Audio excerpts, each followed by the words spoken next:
माझं सोलापूर न्यूजमध्ये आपल्या सगळ्यांचं स्वागत। लोकसभा निवडणुकीच्या पूर्वीच काँग्रेसच्या आर्थिक अडचणीत आणखी वाढल्या आहेत।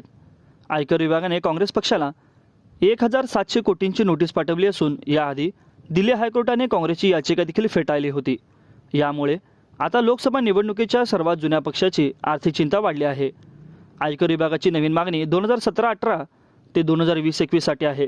यामध्ये दंड आणि व्याज दोन्हींचा समावेश असून या रकमेत आणखी वाढ होण्याची शक्यता वर्तवण्यात आली आहे। आयकर विभाग 2021-22 ते 2024 पर्यंतच्या पुनर्मूल्यांकनाची वाट पाहत आहे। याची मुदत रविवारी संपणार असून काँग्रेसचे वकील विवेक तन्खा म्हणाले की पक्ष कायदेशीर आव्हानाचा पाठपुरावा करेल। त्यांनी आयकर विभागाची ही कारवाई अलोकतांत्रिक आणि अन्यायकारक असे म्हटले आहे। गुरुवारी पक्षाला सुमारे 1700 कोटी रुपयांची नवीन नोटीस महत्त्वाच्या कागदपत्रांशिवाय पाठवण्यात आली, असा आरोप विवेक तन्खा यांनी केला आहे। देशातील प्रमुख विरोधी पक्षाची आर्थिक गळचेपी होत असून तीही लोकसभा निवडणुकीआधी असंही त्यांनी म्हटले आहे। दिल्ली उच्च न्यायालयाने गुरुवारी काँग्रेसच्या याचिका फेटाळून लावल्या। या याचिकेत कर अधिकाऱ्यांनी 4 वर्षांच्या कालावधीसाठी कर पुनर्मूल्यांकनाची कारवाई सुरू केली होती। न्यायमूर्ती यशवंत वर्मा आणि न्यायमूर्ती पुरुषेंद्र कुमार यांच्या खंडपीठाने सांगितले की या याचिकेत त्याच्या आधीच्या निकालापेक्षा त्या अनुषंगाने फेटाळण्यात आल्या आहेत।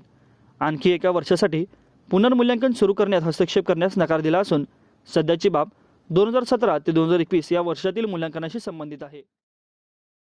माझं सोलापूर न्यूज या यूट्यूब चॅनलला सबस्क्राईब करा आणि बेल आयकॉन प्रेस करायला विसरू नका।